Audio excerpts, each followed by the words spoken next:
স্বাগতম জানাচ্ছি সর্বশেষ আপডেট বাংলা সংবাদে। শুরুতেই সংবাদ শিরোনাম। শুরুতেই জানিয়ে দেব শেখ হাসিনাকে ফিরিয়ে দেওয়ার বিষয়ে যা জানালো জাতিসংঘ। বিস্তারিত থাকছে প্রতিবেদনে। এদিকে নির্বাচনের আগে ৩ জেলায় না যাওয়ার পরামর্শ যুক্তরাজ্য ও যুক্তরাষ্ট্রের। বিস্তারিত থাকছে প্রতিবেদনে। আরও জানিয়ে দেব ফরিদপুরে টর্চ লাইট জ্বালিয়ে দুই পক্ষের সংঘর্ষ, আহত ১০ জন। বিস্তারিত থাকছে প্রতিবেদনে। এদিকে রমজানের আগেই সক্রিয় বাজার সিন্ডিকেট। বিস্তারিত থাকছে প্রতিবেদনে। আরও জানিয়ে দেব আনিসকে ৫ টুকরা করে বিভিন্ন খালে ফেলে দিলেন প্রেমিকা। বিস্তারিত থাকছে প্রতিবেদনে। এবং সর্বশেষ জানিয়ে দেব মোহাম্মদপুরে ১০,০০০ পিস ইয়াবা ও দেশীয় অস্ত্রসহ ৬ মাদক কারবারি গ্রেপ্তার। বিস্তারিত থাকছে প্রতিবেদনে। এতক্ষণ শুনছিলেন সংবাদ শিরোনাম, এবারে বিস্তারিত। ক্ষমতাচ্যুত প্রধানমন্ত্রী শেখ হাসিনাকে দেশে ফিরিয়ে দেওয়ার বিষয়ে মন্তব্য করেছেন জাতিসংঘ মহাসচিবের উপমুখপাত্র ফারহান হক। তিনি বলেন, জুলাই গণ অভ্যুত্থানে হাতাহাতের ঘটনায় জড়িতদের বস্তুনিষ্ঠ তথ্যের ভিত্তিতে চিহ্নিত করে জবাবদিহি নিশ্চিত করতে হবে। স্থানীয় সময়ে বুধবার দুপুরে জাতিসংঘ মহাসচিবের মুখপাত্রের নিয়মিত প্রেস ব্রিফিংয়ে শেখ হাসিনার প্রত্যাবাসন নিয়ে এক প্রশ্নের জবাবে তিনি এসব কথা বলেন। ২০২৪ সালের গণ অভ্যুত্থানে অন্তত ১,৪০০ জন নিহত হওয়ার তথ্য এবং হত্যাকাণ্ডের নির্দেশদাতা হিসেবে বাংলাদেশের আদালতে শেখ হাসিনাকে দোষী সাব্যস্ত করার বিষয়টি উল্লেখ করে এক সাংবাদিক জানতে চান, ন্যায় বিচার প্রতিষ্ঠায় তাকে দেশে ফিরিয়ে দিতে জাতিসংঘ মহাসচিব ভারত সরকারের প্রতি আহ্বান জানাবেন কিনা। জবাবে সরাসরি কোনো দেশের নাম উল্লেখ না করে ফারহান হক বলেন, আমরা বিশ্বাস করি যে জবাবদিহি থাকা উচিত। বস্তুনিষ্ঠ তথ্যের ভিত্তিতে চিহ্নিত অপরাধীদের বিচারের আওতায় আনা প্রয়োজন, তবে এক্ষেত্রে আন্তর্জাতিক আইন অনুসরণের উপর বিশেষ গুরুত্বারোপ করেন তিনি। উপমুখপাত্র আরও বলেন, আপনারা জানেন যে জাতিসংঘ নিজেই সংঘটিত হত্যাকাণ্ড সম্পর্কে তথ্য সরবরাহ করেছিল, তাই স্পষ্টভাবেই জবাবদিহি থাকা দরকার, তবে এটি আন্তর্জাতিক আইনের প্রতি মৌলিক শ্রদ্ধা রেখেই করা প্রয়োজন। উল্লেখ্য, জুলাই গণ অভ্যুত্থানে বিপুল সংখ্যক হাতাহাতির ঘটনায় জড়িতদের বিচার নিশ্চিত করতে শুরু থেকেই আহ্বান জানিয়ে আসছে জাতিসংঘ। এদিকে নির্বাচনের আগে ৩ জেলায় না যাওয়ার পরামর্শ যুক্তরাজ্য ও যুক্তরাষ্ট্রের। বাংলাদেশের ৩ জেলা ভ্রমণ না করার জন্য পরামর্শ দিয়েছে যুক্তরাজ্য এবং যুক্তরাষ্ট্র।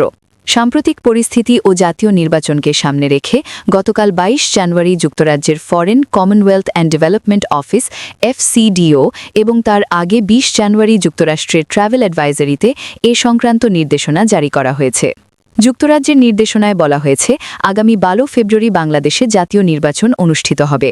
এই জন্য ২২ জানুয়ারি থেকে নির্বাচনী প্রচারণা শুরু হয়েছে। এ সময়ে বেশ কিছু এলাকায় জরুরি প্রয়োজন ছাড়া ভ্রমণের বিরুদ্ধে পরামর্শ দিয়েছে FCDO। নির্দেশনায় আরও বলা হয়েছে, এ সময়ে পার্বত্য চট্টগ্রামে জরুরি প্রয়োজন ছাড়া ভ্রমণ না করতে বলা হয়েছে। এর কারণ হিসেবে বলা হয়েছে, এসব এলাকার প্রত্যন্ত অঞ্চলে সহিংসতা এবং অন্যান্য অপরাধমূলক কর্মকাণ্ডের নিয়মিত খবর পাওয়া যায়। এই এলাকাটি নিম্নলিখিত জেলাগুলো নিয়ে গঠিত। এগুলো হল রাঙামাটি, খাগড়াছড়ি এবং বান্দরবান। সন্ত্রাসবাদ, আইন শৃঙ্খলা পরিস্থিতির অবনতি ও চলমান রাজনৈতিক অস্থিরতার প্রেক্ষাপটে যুক্তরাজ্যের foreign, Commonwealth and development office FCDO বাংলাদেশের সম্ভাব্য নিরাপত্তা ঝুঁকি নিয়ে সতর্কতা জারি করেছে। সংস্থাটি জানিয়েছে, এই সময়ে সন্ত্রাসীরা হামলা চালানোর চেষ্টা করতে পারে। এসব হামলা নির্বিচারে ঘটতে পারে এবং বিদেশি নাগরিকদের যাতায়াতের স্থানও এর লক্ষ্য হতে পারে।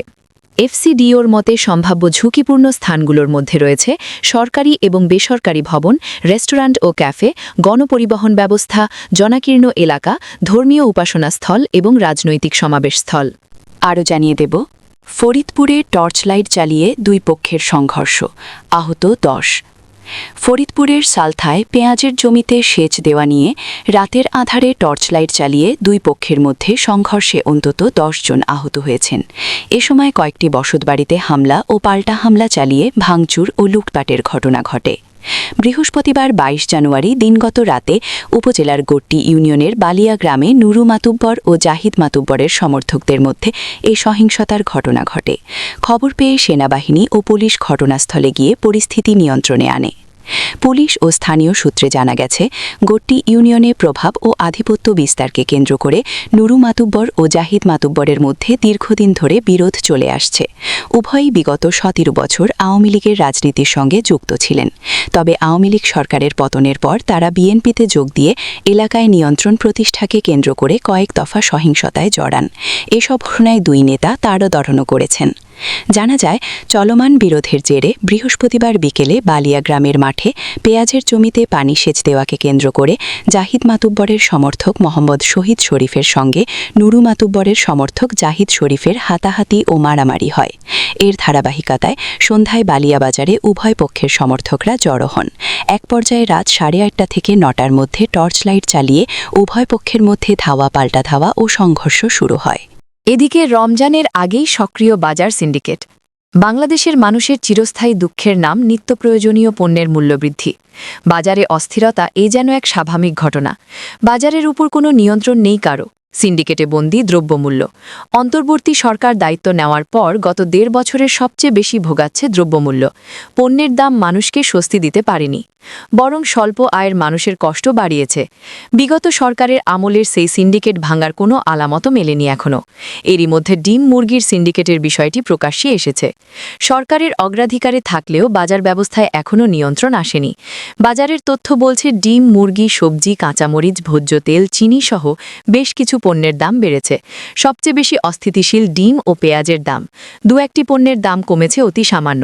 এছাড়া প্রধান খাদ্যশস্য চালের যে চড়া দাম ছিল সেটাও বরং আরও একটু বেড়েছে। জিনিসপত্রের দামের ঊর্ধ্বগতির অন্যতম কারণ হল সিন্ডিকেট। এক শ্রেণীর অসাধু ব্যবসায়ী সিন্ডিকেটের মাধ্যমে বাজারে কৃত্রিম সংকট সৃষ্টি করে, তারপর দাম বাড়ায় তাদের ইচ্ছামতো। প্রায় সব আমলেই দ্রব্যমূল্য নিয়ন্ত্রণ করেছে একটি অসাধু বাজার সিন্ডিকেট। চিনির বাজার অনিয়ন্ত্রিত করা, পেঁয়াজ আলুর বাজারের দৌরাত্ম্য আমরা দেখলাম। এসব কিছুর পেছনে যে বাজার সিন্ডিকেট তা আজও কেন ভাঙা সম্ভব হচ্ছে না? বাজারের ওই চাঁদাবাজি আজও কেন বন্ধ করা যাচ্ছে না? পণ্য পরিবহন সিন্ডিকেট কেন ভাঙা যাচ্ছে না? আরও জানিয়ে দেব, মোহাম্মদপুরে 10,000 পিস ইয়াবা ও দেশীয় অস্ত্রসহ 6 মাদক কারবারি গ্রেফতার। যধানীর মোহাম্মদপুর এলাকায় সেনাবাহিনীর বিশেষ অভিযানে 6 জন মাদক কারবারি ও সন্ত্রাসীকে গ্রেফতার করা হয়েছে। অভিযানে বিপুল পরিমাণ মাদকদ্রব্য, দেশীয় অস্ত্র এবং মাদক বিক্রির নগদ অর্থ উদ্ধার করা হয়েছে। বৃহস্পতিবার 22 জানুয়ারি দিবাগত রাত 1টা থেকে ভোর 4টে পর্যন্ত মোহাম্মদপুর আর্মি ক্যাম্পের আওতাধীন আদাবর থানার সুনিবির হাউজিং এলাকা এবং মোহাম্মদপুর থানাধীন জেনেভা ক্যাম্প এলাকায় অভিযান পরিচালনা করা হয়। সেনাবাহিনী সূত্রে জানা যায়, গোয়েন্দা তথ্যের ভিত্তিতে জানা যায় সুনিবির হাউজিং এলাকায় কতিপয় মাদক কারবারি, গোপন বৈঠক ও মাদক লেনদেনে জড়িত।